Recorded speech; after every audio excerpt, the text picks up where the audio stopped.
ये इश्क बड़ा बेदर्दी है, बेदर्दी ने मुश्किल कर दी है। जब याद तुम्हारी आती है तो एक चोट सी दिल पे लगती है। और ये भी कहते हैं कि दो प्यार करने वालों को जब जब दुनिया तड़पाएगी, मोहब्बत बढ़ती जाएगी, मोहब्बत बढ़ती जाएगी। दरअसल इंसान को इश्क कब, कहाँ, किस से किस हालात में हो जाए कुछ कहा नहीं जा सकता है। इसमें ना उम्र देखी जाती है, ना जाति देखी जाती है, ना ही धर्म देखा जाता है। दरअसल आज हम आपको एक और सच्ची घटना, सच्ची कहानी सुनाने जा रहे हैं, जिसमें एक समधी और समधन अपने बच्चों को छोड़ करके फरार हो जाते हैं और एक नई दुनिया बसाने के लिए कोशिश करते हैं। दोनों के परिवार पुलिस के चक्कर लगा रहे हैं और पुलिस भी उन समधी समधन को ढूंढ रही है, लेकिन उनका कोई सुराग नहीं मिल रहा है। हाल ही में अलीगढ़ में एक सास अपने होने वाले दामाद के साथ फरार हो जाती है। बड़ी मुश्किल से उसको बिहार के लास्ट में जब नेपाल की सीमा लगती है वहाँ से बरामद किया जाता है, लेकिन इस सास और होने वाला दामाद साथ रहने की जिद पर अड़ा हुआ है। इनकी काफ़ी काउंसलिंग कराई गई है, लेकिन फिलहाल नतीजा यही निकला है कि सास और दामाद एक साथ ही रहेंगे। लेकिन आज हम आपको एक और सच्ची घटना सुनाने जा रहे हैं, जो कि उत्तर प्रदेश के बदायूं से है। बदायूं में 14 अप्रैल 2025 को एक समधी और समधन इश्क में इतने पागल हो जाते हैं कि अपने परिवार को छोड़ करके, अपने बच्चों को छोड़ करके एक दूसरे के साथ जीने की कसमें खाते हैं और घर से रफू चक्कर हो जाते हैं। कहानी कहाँ से शुरू होती है और कहाँ पर ख़त्म होती है और क्लाइमैक्स पर कैसे पहुंचती है, आइए मामले की तह तक चलते हैं। दरअसल 15 अप्रैल 2025 को बदायूं के दातागंज कोतवाली थाना क्षेत्र में दो परिवार पहुंचते हैं और दोनों परिवार फरियाद करते हैं कि उनके साथ ऐसी घटना हुई है जिसको बताने में शर्म आ रही है। दरअसल समधी और समधन एक दूसरे के साथ भाग जाते हैं। उन्होंने अपने मोबाइल नंबर भी चेंज कर लिए या बंद कर लिए। उनसे दोनों परिवारों का कोई संपर्क नहीं है। कहानी को और आगे बढ़ाते हैं। दरअसल उत्तर प्रदेश के बदायूं शहर में एक सज्जन रहते हैं जिनका नाम है सुनील। सुनील ट्रक ड्राइवर हैं, लंबी दूरी के ट्रक चलाते हैं, इसलिए घर से एक एक हफ्ते 10-10 दिन बाहर रहते हैं। उनकी शादी 2002 में होती है ममता नाम की एक युवती से। जब 2002 में दोनों की शादी हो जाती है तो सुनील चूंकि ट्रक ड्राइवर है तो आसपास ही ट्रक चलाता है, लेकिन 1-2 दिन में वो घर पहुंच जाता है। वो अपनी पत्नी के साथ वो रहता है, लेकिन कुछ दिनों बाद सुनील को बड़ा काम मिल जाता है और उसको ट्रक लेकर के बदायूं से 500-500 किलोमीटर दूर भी जाना पड़ता है सामान ढोने के लिए। इसलिए वो एक एक हफ्ते भी घर नहीं आ पाता है। इसी दौरान दोनों के बीच प्रेम मोहब्बत रहती है। ममता भी अपने आप को किसी प्रकार ये समझाने की कोशिश करती है कि आखिरकार जीवन यापन के लिए नौकरी करना भी जरूरी है, घर परिवार चलाने के लिए आर्थिक आय कहीं ना कहीं से तो होना ही चाहिए। सुनील भी 2-4 दिन में अपने घर आ जाता है और अपने बच्चों की देखभाल करता है। इसी दौरान हल्के फुल्के विवादों के बीच दोनों के 3 बच्चे हो जाते हैं, जिनमें 2 लड़के हैं और 1 लड़की है। आखिरकार 2022 में जब लड़की की उम्र 18 साल हो जाती है तो सुनील और ममता उसकी शादी बदायूं में ही एक सदर पुलिस थाना क्षेत्र पड़ता है, उसमें एक कॉलोनी में एक अच्छा लड़का मिल जाता है, एक अच्छा परिवार मिल जाता है, तो अपनी लड़की की शादी उसके साथ कर देते हैं। जब लड़की की शादी हो जाती है तो लड़की अपने ससुराल में रहती है।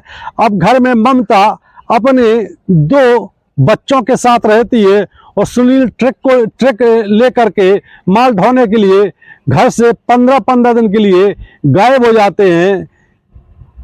जब ममता की लड़की की शादी हो जाती है और ममता का जो ससुर है जिसका नाम है शैलेंद्र, यानी शैलेंद्र ममता का हुआ समधी, एक ही शहर में रहते हैं।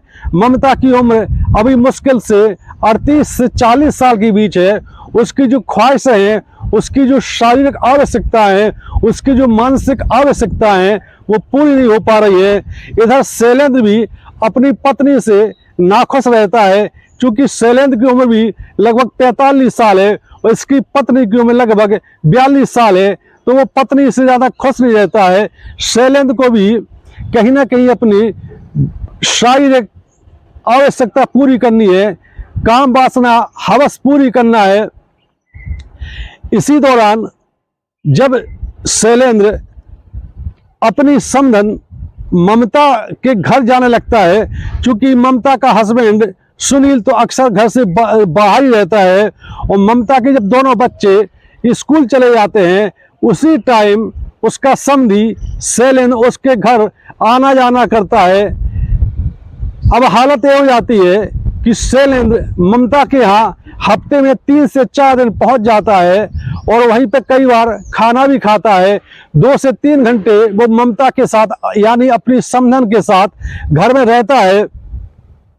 इसी दौरान चूंकि ममता को भी वही जरूरत थी और शैलेंद्र जो उसका समधी है उसको भी वही जरूरत है, दोनों के बीच धीरे धीरे निकटता बढ़ती है। और एक दिन ऐसा भी आता है जब शैलेंद्र समधी और समधन ममता सारी मर्यादाओं को तोड़ करके एक हो जाते हैं, दोनों के बीच शारीरिक संबंध बन जाते हैं। कहते हैं कि जब किसी पुरुष और महिला के बीच एक बार मर्यादा टूटती है तो फिर मर्यादा टूटने की कोई सीमा नहीं रह जाती है। अब ये रोज का ही सिलसिला हो गया कि सुनील तो ट्रक लेकर के बदायूं के से बहुत दूर ट्रक लेकर के चला जाता है और ममता घर पर अकेली रहती है। बच्चे जब स्कूल चले जाते हैं तो उसका समधी शैलेंद्र अब रोज ही उसके घर आने लगता है और दोनों के बीच दिन दहाड़े दोपहर में शारीरिक संबंध बनते हैं। ममता भी बहुत खुश है अपनी समधी से और शैलेंद्र भी अपनी समधन ममता से बहुत खुश है। लेकिन कहते हैं कि ऐसी बातें छुपाई नहीं छुपती है। आखिरकार मोहल्ले वालों ने देखा कि ये समधी अपनी समधन से मिलने के लिए दोपहर में जब बच्चे इसके स्कूल चले जाते हैं तो रोज ही आना जाना करता है और 3-3 घंटे 4-4 घंटे ये अपनी समधन के घर पर रुकता है। कुछ ना कुछ दाल में काला है। इसके बाद जब सुनील ट्रक लेकर के अपने घर आता है तो मोहल्ले वाले उसको बताते हैं कि कुछ ना कुछ ऐसा चल रहा है तुम्हारे घर में। हालांकि हम लोग सीधे सीधे नहीं बोल सकते हैं, लेकिन तुम्हारे जो समधी है शैलेंद्र वो लगभग रोजाना ही संडे को छोड़ करके जब आपके बच्चे स्कूल चले जाते हैं तो वो डेली आता है और 3 से 4 घंटे वो घर के अंदर रहता है, गेट बंद रहते हैं। आखिरकार माजरा क्या है? सुनील ने भी मामले को गंभीरता से लिया और उसने अपनी पत्नी ममता से इस बारे में बातचीत की। तो ममता ने अपने पति सुनील को बताया कि हाँ वो कभी कभी हालचाल लेने के लिए आते हैं, रोज तो नहीं आते हैं, हफ्ते में 1-2 दिन यहाँ से निकलते हैं किसी काम से तो जरूर वो आते हैं। और जब आते हैं तो चूंकि हमारे समधी हैं तो हम उनको चाय भी पिलाते हैं, कभी कभी वो खाना भी खा लेते हैं और 1 से 1.5 घंटे वो यहाँ पे रुक भी जाते हैं। आखिरकार समधी है, उनको कैसे मना कर सकते हैं। लेकिन सुनील ने उसको समझाया कि कुछ और मामला गड़बड़ तो नहीं है, क्योंकि मोहल्ले में इस प्रकार की चर्चा है कि वो डेली आता है और 3 से 4 घंटे यहाँ पर रुकता है। इस पर ममता बोल देती है कि मोहल्ले वाले तो कुछ ना कुछ बातें बनाएंगे ही, आप उनकी बातों में नहीं पड़ो। लेकिन सुनील के मन में भी ये बात आ जाती है कि उसकी पत्नी के कहीं अवैध संबंध समधी शैलेंद्र से तो नहीं बन गए हैं। एक दिन सुनील अपनी पत्नी ममता से कह के जाता है कि वो अब 10 दिन बाद लौट के आएगा। वो अपना बैग लगाता है, उसको ट्रक में सामान लेकर के काफ़ी दूर जाना है। वो प्लानिंग के अनुसार घर से अपना बैग लेके निकल जाता है। इधर ममता सोचती है कि उसका पति तो ट्रक लेकर के बहुत दूर से शहर में चला गया है।